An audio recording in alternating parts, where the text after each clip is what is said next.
Good morning, everyone. Welcome to the July Innovation Forum meeting. For those that this is your first camps event, welcome. So just a bit of background on our Innovation Forum. We meet once a month, the first Wednesday of the month, with the exception of July, being that we just had the 4th of July holiday. So we get together for 1 hour each month, and it's really a forum for us to have interaction, collaboration around innovation. So obviously, innovation encompasses quite a bit under that umbrella. So we try to mix up our topics and our guest speakers for each month to really keep the discussion lively and to really focus in on what's relevant and what's of interest to the campus community.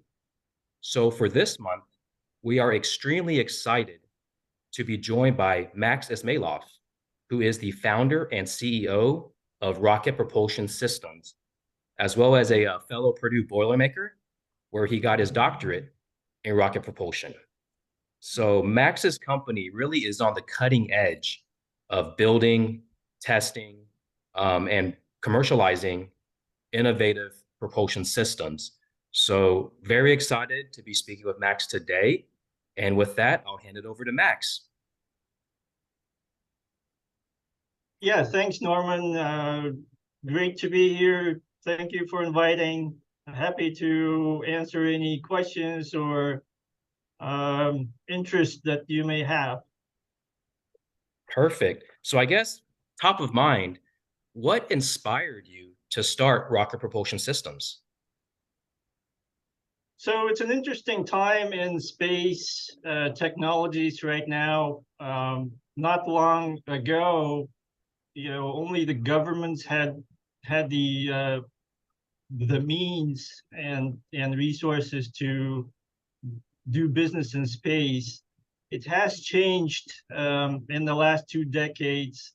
Some new players emerged, mostly billionaires and other rich organizations, but now it's becoming more of a business that ordinary people can come into and do money in.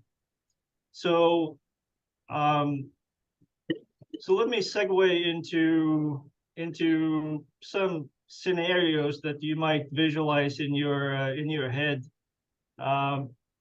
Imagine you're a farmer in Eastern Washington, and you have a crop, you have a field of some crop that you're growing, but you need to understand, okay, where is it now in March? How did it grow over March, July timeframe?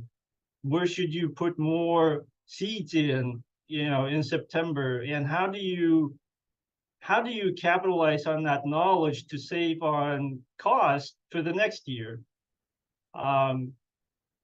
So turns out that nowadays there is small satellite technology available and affordable, and those small satellites can do Earth observation for you, look at your essentially field of crop in Eastern Washington and tell you exactly what's going on with your crop on a monthly basis, on a weekly basis, even on a daily basis if you wanted it.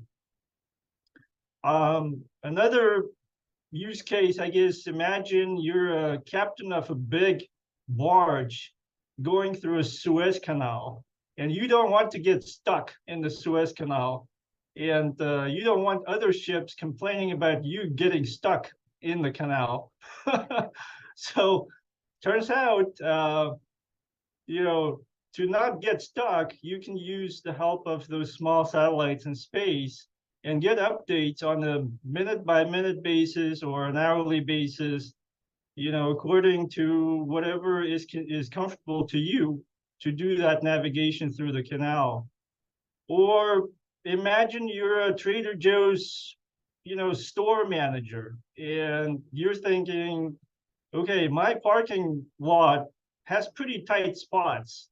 I'm in California in some busy neighborhood, and I really need to know what my customers are doing, how they're parking, how long they're spending in the parking spot, how they're turning, what to do about this traffic to increase customer flow.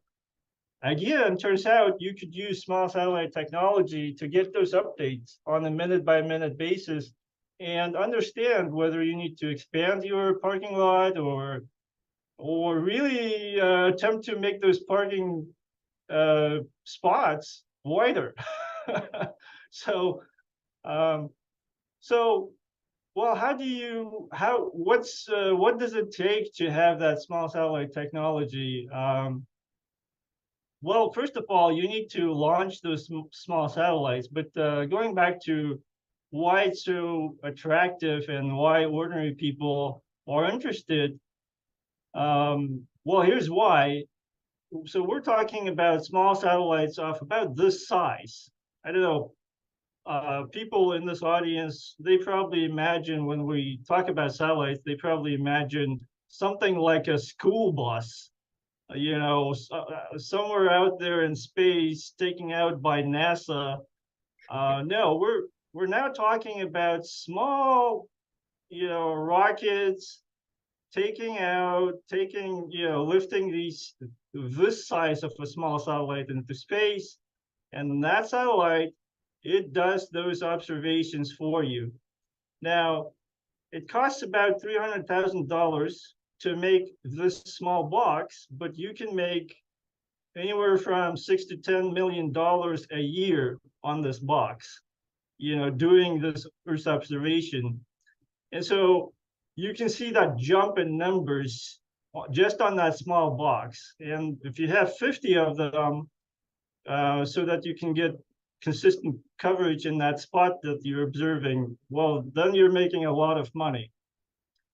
And so, well, the question then becomes, well, how do you get those satellites up into space? And, one of the most common options right now is to go ask big rocket manufacturers and launch providers to essentially piggyback, on their big rocket and get those small satellites into space. Now, the big rocket providers, the big launch providers, they're like an Amtrak, that is traveling from Seattle to Chicago. And they're going to drop you off in Chicago, but you need to get to Kokomo, Indiana to do that Earth observation on your field of crop. Well, the problem is nowadays you don't have a car to get you from Chicago to Kokomo. You need to essentially walk. That's the state of the space technology right now. Now, there is a less common option. You can go ask small rocket builders to get you straight to Kokomo instead of being dropped off in Chicago. The problem is, this rideshare option, it costs about $2 million.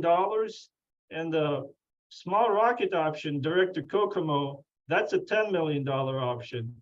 And so 95% of the people, they go and choose the rideshare to Chicago, and they prefer to walk. Now, the rideshare option, it has its own sort of hurdles to overcome. It takes about a year to wait in the queue because there's a lot of people that want to build those small satellites and make money on them in space. And so you need to wait about a year in the best case to get on the big rocket to share the ride. And then the walk from Chicago to Kokomo, that's going to take you another year.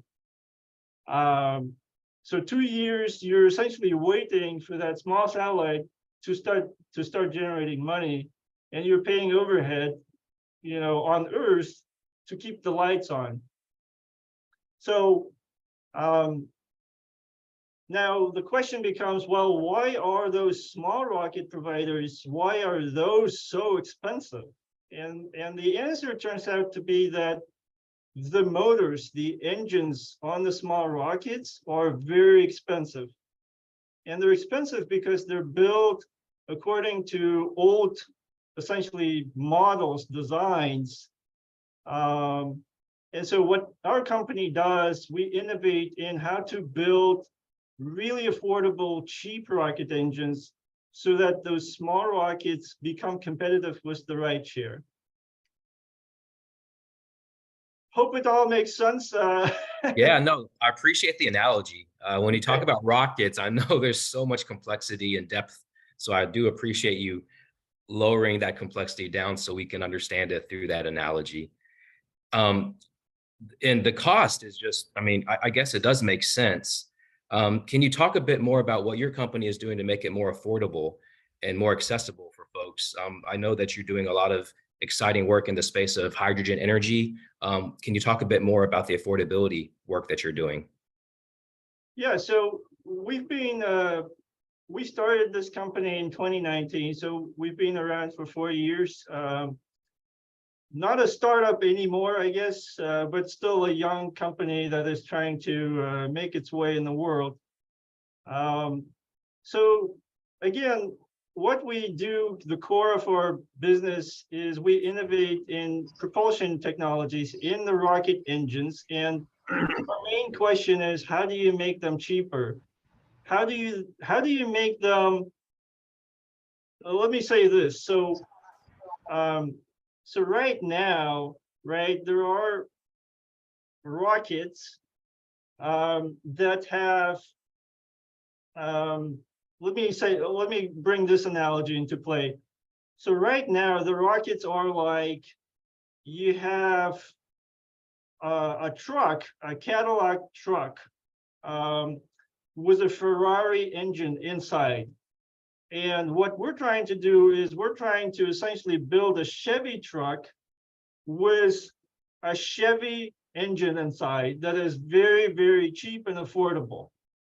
And um, so the way we innovate with our propulsion technologies is we make big use of additive manufacturing, um, trying to find ways to how to smartly combine additive manufacturing with traditional manufacturing techniques, how to use computer modeling to essentially iterate on the designs very quickly. So what I mean by this is we have the capability to iterate through hundreds of different designs and arrive at an optimal design very quickly. The other area that we iterate in is how to test the engines more efficiently um, and at a more rapid pace than it used to be in the past. That rapid prototyping is very, very interesting. Can you talk a bit more about the iteration process that you've been using? Maybe some tips and tricks that you could share with the camps community that might be transferable to our discrete manufacturers that make up a lot of the folks on the call here. Yeah, sure. So that sort of directly touches on the manufacturing aspect. And since we're in the hardware space, our business, um, it may be pretty applicable to some people here in the audience.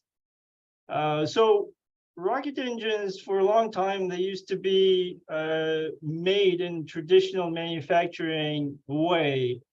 So what I mean by this is there had been a lot of 5-axis machining, brazing operations, complex assemblies, mating parts. And so all of that required pretty tight tolerances during the manufacturing process, some stringent certification, and on the certification itself, that was essentially a legacy and is still a legacy from the old days when NASA was dominating the space, especially with the human space flight. And so NASA was dictating a lot of the requirements that are still in place today in terms of, material compliance with certification. Now, what's happening now is a lot of space companies, the new space companies, they're transitioning from traditional manufacturing to additive manufacturing. So what it means, in practice is, you would 5 or 10 years ago, you would see a bunch of 5-axis machines in the space factory. Now, it could be just one 5-axis machine and 4 3D printers. Or it could be even those 4 3D printers, one of them could be a combination of a 5-axis machine with a 3D printer together in one machine. So that's one difference, one sort of development that happened over the years. The other development is access to computer technologies now is more affordable than before. So before, there used to be large companies that give you the computer software for quite a bit of money to license. Nowadays, there are a lot of startups that are innovating in the software space, specifically for manufacturing. And so you can do modeling, and that includes CAD modeling, fluid modeling, at the much smaller budget than before. And so that gives you the ability to iterate at the much smaller budget as well. And so that opens up the possibilities to iterate much faster than before. Let me add to that, nowadays there are CAD software packages that give you a direct linkage from your CAD model straight to the 3D printer. Some packages, they can give you hints and analysis on whether your model could be printable or not, or where to improve the model to make it more printable and lower cost. And have you leveraged that approach at your company? Yeah, so we leverage all of the above, and that's how we achieve affordability in our engines. That's great. I know a lot of folks on the call definitely have dabbled in the additive manufacturing space, 3D printing. It seems to be definitely the here and now, and even the wave of the future, becoming more and more prevalent. So I know you spoke a bit with your analogy of farmers and then a parking lot with spaces to identify capacity. Are there any other use cases that your technology could be applied to manufacturers? Yeah, so we've spoken about farmers, parking lots, the ships, but in general, we're talking about big data in space, Earth observation in space, right? And so let me start answering this question by saying that there's a lot of startups right now that want to do money in space through this through providing data. And so, but what does it take? Does it take just one small satellite, or does it take 10? Well, it turns out you need something like a grouping of 50 satellites. So a constellation of 50 satellites is sort of a magic number at the moment.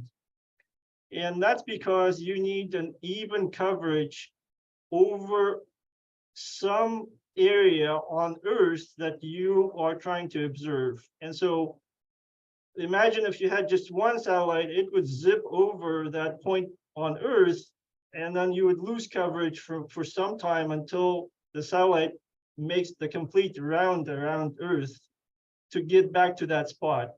Now, if you had 50 of them that are evenly spaced around the planet, then you could get even coverage of that point on Earth that you're trying to observe.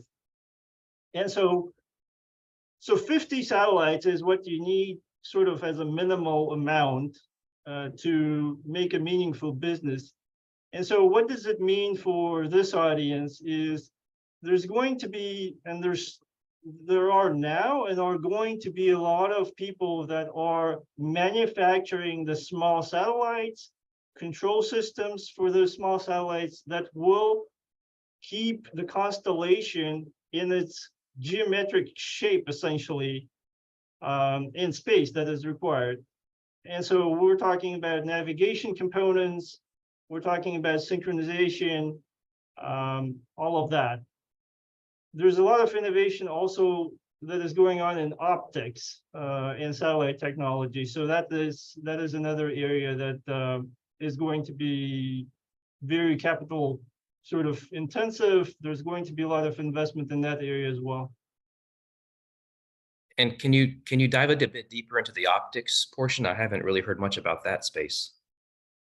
Yeah, so we started this discussion by saying that a small satellite nowadays is about this size of a box. And I don't know, with the zoom window, it may be hard to see a scale, but imagine a small satellite being roughly the size of your own head. So that is what we're talking about. Now, why is that the case? So let me start by saying that in 10 years from now, we're looking at small satellites of this size. That is where things are going. So from this size to this size. What's the problem now? Why can't we just launch these things into space and 50 of them to make money, right? Well, the answer to that is we're limited by the lens. The lens is essentially driving the size of the satellites now. The optics obviously needs to be precise to make meaningful observation on Earth. And so right now, people are innovating quite a bit in the lens technology. Some of them are traditional glass style technologies, but people are rapidly moving toward additively manufactured lenses. Again, additive manufacturing comes into play, right? And synthetic lenses, those are the lenses that are grown like crystals. And again, some additive manufacturing could be involved in those processes as well. So we're talking about dramatic cost reductions and size reductions when you are talking about the modern space. That's fascinating. Almost like how you had these supercomputers, and over time they've gotten down to just a tablet, right, or a phone in your pocket. And forgive my elementary question here, but those head-sized satellites that you speak of, right? How many of those are up there in space? So at the moment, we're talking about 5,000, give or take, and that number is growing every day, essentially, because, well, right now it's the large companies like SpaceX and Blue Origin that are getting their satellites up there in the really large constellations, but more and more smaller companies are emerging that are building constellations for the purposes that we talked about. The field of crop in Eastern Washington, the parking lot on Trader Joe's, parking lot, ships, etc. So more and more of the smaller companies are emerging that want to launch those constellations into space. And so, so that's what's going on. 5,000, give or take, right now. Okay, that helps frame the scale that we're talking about. By the end of the decade, it's going to be easily 40, 50,000. Wow, exponential. Yep. And when you speak of constellations, my mind automatically goes to Orion's Belt or the Big Dipper, right? But you're speaking of clusters of satellites up there, right? In a certain grid? Yes. Okay. Yeah, it's essentially a rigid grid of evenly spaced satellites. So You could imagine something, well, in the simplest form, right? It could be a pyramid. If you imagine a pyramid, well, that's a very small constellation. And if you add more nodes into that constellation, then you get to the evenly spaced constellations that we see nowadays. Fascinating. And I have tons of questions, but definitely want to open this up to the audience as well. I don't want to hog all the time. So if there's any other questions from the audience, please do ask. Hey, this is Kirk. Max, I'd like to hear about, is there use for composite materials in the rockets?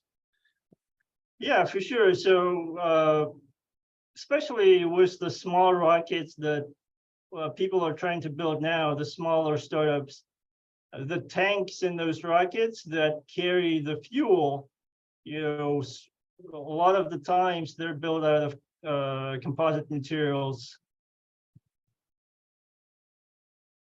And with all the activity taking place with these smaller rocket systems, would you say the Pacific Northwest is definitely a hub with a lot of activity taking place and more to come? Yeah, definitely. Pacific Northwest is the place to be right now. It's quickly becoming the second largest hub after LA. Personally, I'm biased. I hope we overcome the legacy of LA and become larger as a region. Yeah. So Max, what kind of fuel is being used right now? So Norman mentioned this earlier, but this is essentially rocket fuel, taking it up right now. What does that consist of? Yeah, so for a long time, rockets have been using, especially the government rockets, they have been using kerosene as the fuel and liquid oxygen as the oxidizer. So if you think about the Apollo program, those Saturn V big launch vehicles, they used to be a kerosene fueled rockets. Then fast forward to space shuttle days, those space shuttle rockets, they used to be hydrogen fueled. Nowadays, more and more companies are switching to methane, to natural gas to use as a fuel. That is sort of the new fuel that a lot of people are moving into. I used to work in the Air Force. I was a logistics officer, and part of my operation was refueling aircraft. And JP-8, Jet A was, jet fuel essentially. How different is the type of fuel source that rockets use compared to aviation and aircraft fuel?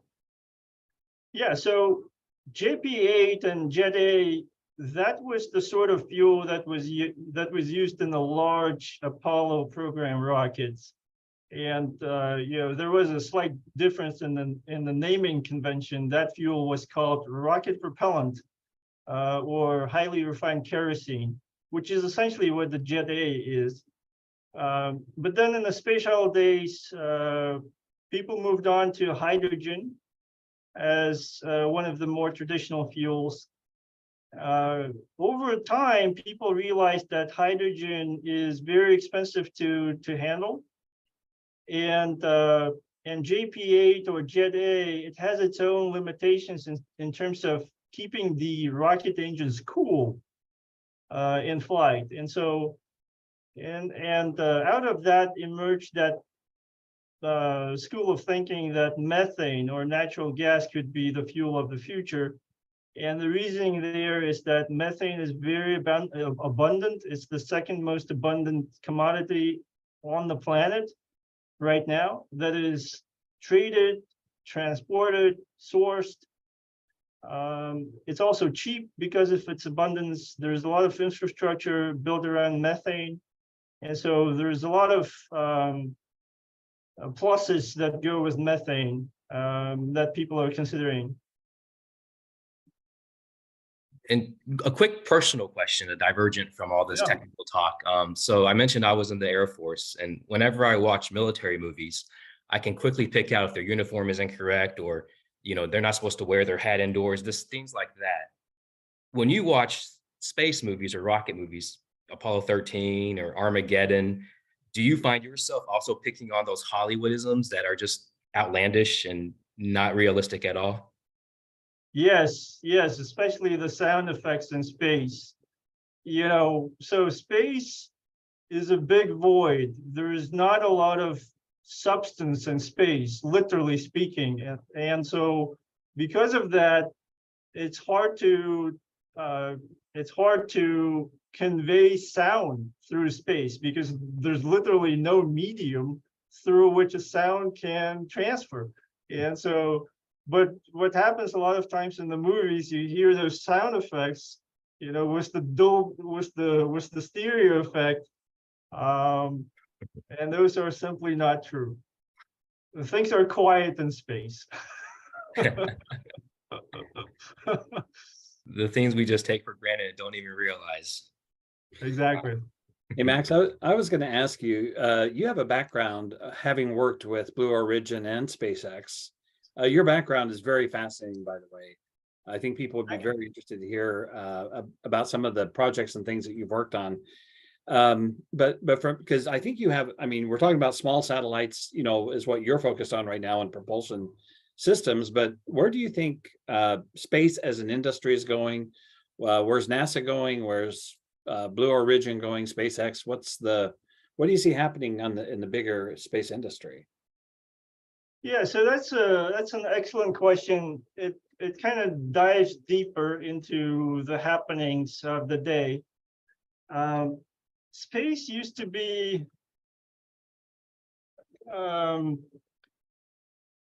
sort of like a club of big, heavy members. And those members, they were primarily interested in defense and space exploration. And exploration was to other planets. Looking at a field of crops in Eastern Washington was definitely not a priority. But what's happening now is, with the computing technologies coming down in cost, was additive manufacturing emerging, space is becoming more accessible. That small club of limited members is now growing and growing day by day, and smaller members are coming in.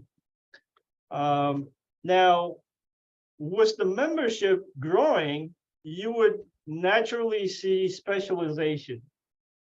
Some people, especially the big members, the old members, they will still be pursuing space exploration to Jupiter or Mars or Moon, trying to build a moon base.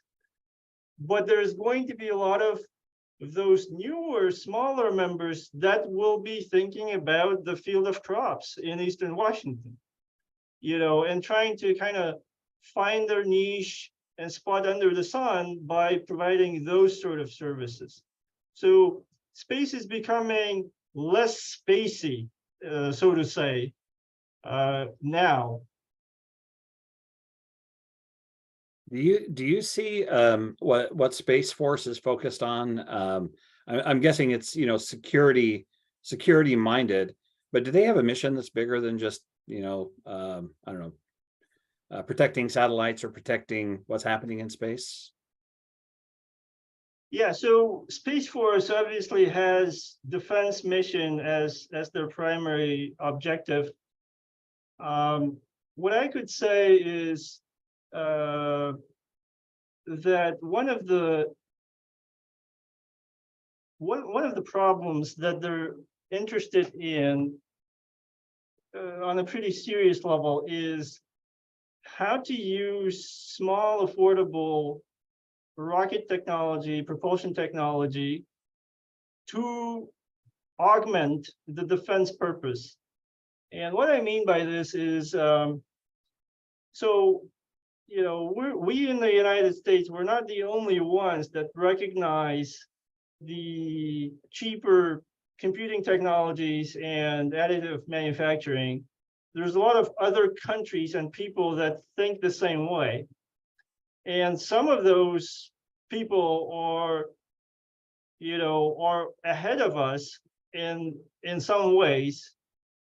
And so one of the ramifications here is that, for example, some of the countries, they have now technologies to launch robotic satellites that can approach our satellites in space, our space assets, and essentially deactivate them. If you can imagine a box with essentially crab arms on it, and that box flies to our satellite and does something to it to essentially turn it off. So we don't want that to happen. And the satellites, the defense satellites that we're talking about, are those classical school bus size satellites up there.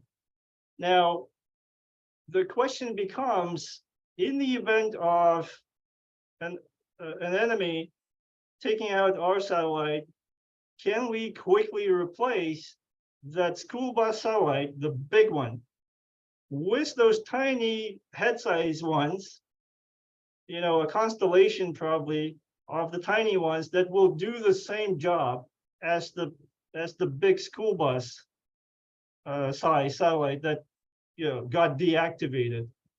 And so, well, then the question becomes, well, how do you make it happen rapidly? So you can build small satellites, okay, but can you launch 50 of them on a 2-week notice? That is the question. And so Space Force and Air Force are looking for solutions to that problem. And our company, we are trying to answer this question by contributing with the affordable engines that are they're so affordable that it essentially allows to build rockets that are so cheap that the Space Force can launch them without regret.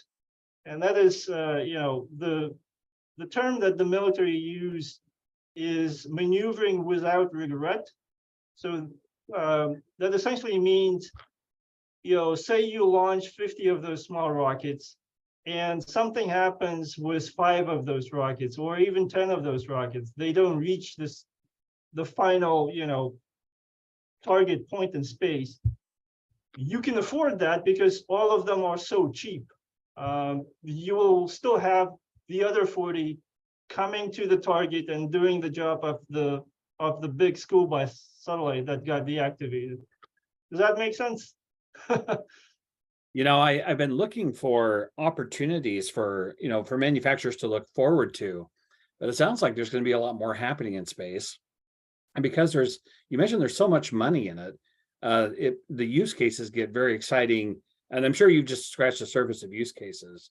But the idea, though, is if a manufacturer could contribute in terms of it could be materials or fuels, or I can think of, I don't know, I've walked into some relatively small shops that are doing some one-off work for Blue Origin or SpaceX. So it seems like there's an expanding need for manufacturing in space. Yeah, definitely. If there are manufacturers, small shop owners in the audience, what I would definitely point out is that now is the time to seriously consider additive manufacturing in the course of business. At least have one machine present in the shop and start tinkering with it, at least on a novice level. And I'm saying that because, what I'm seeing happening is the traditional manufacturing is moving very, very quickly into additive manufacturing. Now, there are, of course, limitations with the additive manufacturing. So, for example, now the limitations are that very complex parts, they can be printed and eliminate a lot of the jobs like welding, like brazing, but the printed parts are still rough in terms of the surface. Some printed parts, especially the large size parts, they don't hold tolerance well because of the warping issues during the printing process. There's some thermal distortions going on in the parts, but nevertheless, nowadays we can get 3D printed parts that are within 5/1000th of an inch of a tolerance. And 5/1000th of a tolerance, this is a pretty serious precision that people are content with. Essentially, what's happening is people are thinking, okay, can I build my engine, with the majority of the parts being at 5/1000 tolerance, and only reserve 20% of the parts or 10% of the parts to 1 or 2/1000 tolerance. And that drives this whole game of, okay, if 80% of my parts are loser tolerance, I can do printing on these parts, and then only 20% of the parts I need to do the 5-axis machining. And so that kind of drives the capital expenditures in the shop by saying, okay, I really need 4 of my 5 machines being 3D printers, and just 1 of them being a 5-axis tight precision machine. Hope it makes sense. Oh, I think that's a really great insight. And sorry, Norman, I have a couple more questions or observations, but one is, I've been really privileged to get to know Max and to work with him on a project or two. But in some of my research, Max, I saw there was only like 180 launches in 2022. So at this point, there's not a lot, relatively, there's not a lot of launches. But that's one of the parts of the vision. And I saw that the average Falcon 9 launch was a cost of about $67 million. Yeah, that's exactly what we're trying to solve, right? That goes back to the beginning of our discussion. Right now, you have a big steamboat on the Mississippi River. You don't have smaller kayaks or canoes or private boats, that can just swim around the big steamboat. Or, you have the Transcontinental Railroad, a big train was, 20 cars behind, but you don't have the cars on the highways. And that's why there's only 180, voyages of that steamboat on the Mississippi River in 2022. We're trying to fix that problem. We're trying to say, okay, now is the time, now is the inflection point in industry to make those smaller cars, smaller boats happen. And so, there's quite a bit of data out there, but just one of the data points that may be useful for this audience. It's projected that there's going to be at least 3,500 launches by 2030. Wow. In that 2030 year. So you can see the jump, right? There's 180 of them in 2022 and 3,500 of them in 2030. And that's a pessimistic projection as of now. And it's pessimistic because, again, we're talking about transition from this satellite size to this satellite size. So things are going naturally smaller and smaller and smaller, and you can expect the launch quantity going bigger and bigger and bigger to launch these things.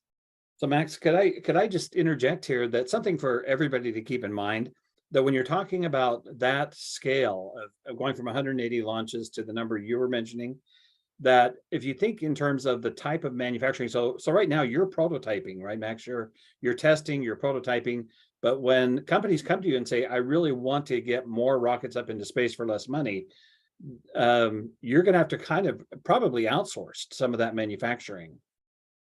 It's kind of what I'm hearing. Yes, that's exactly right. So we plan to produce 700 of our engines a year at full capacity. And of course,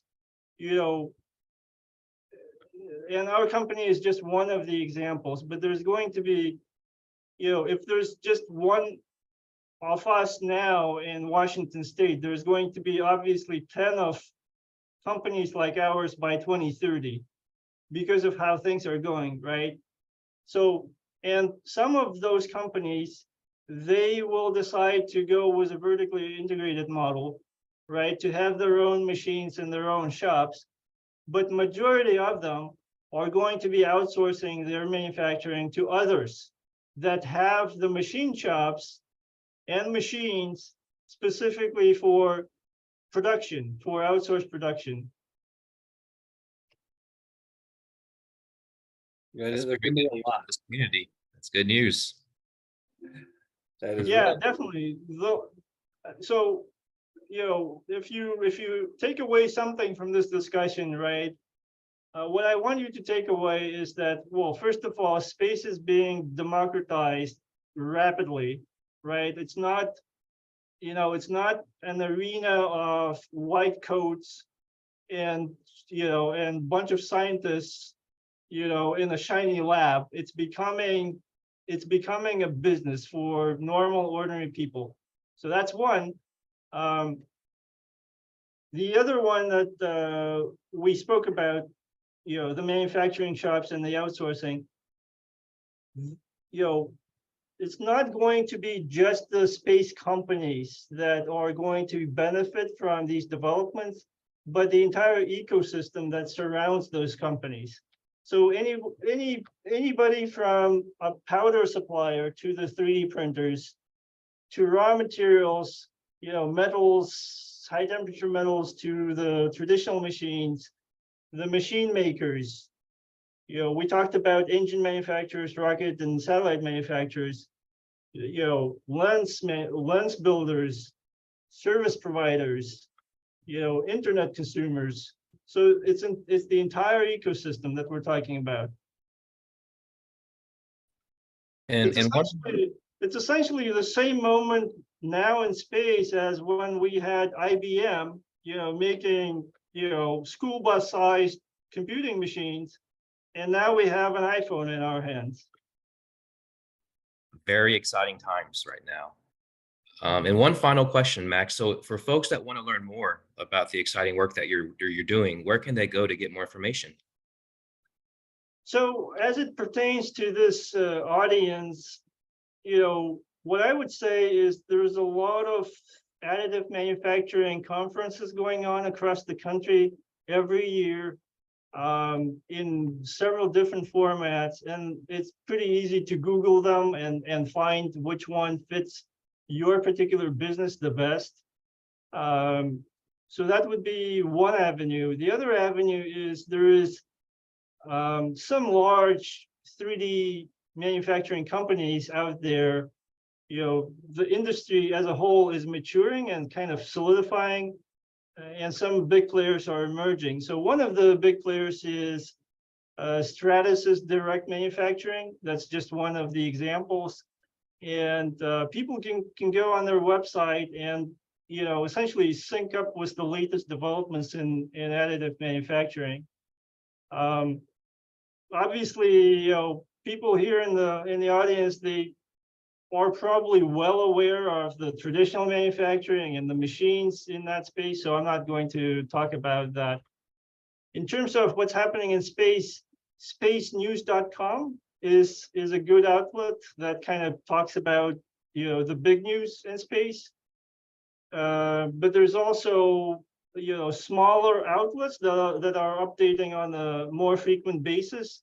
So in LinkedIn, there's editorial called Payload, and so people can go on LinkedIn and look what's happening in space. So Payload is one of those that gives you literally like hour by hour updates in space. I'm going to check that out. It's really cool. Well, Max, we're just about at our hour, so I would like to thank you once again for making time to join us here and give us a peek behind the curtain on all the amazing work that you're doing, as well as a glimpse into where this industry is going.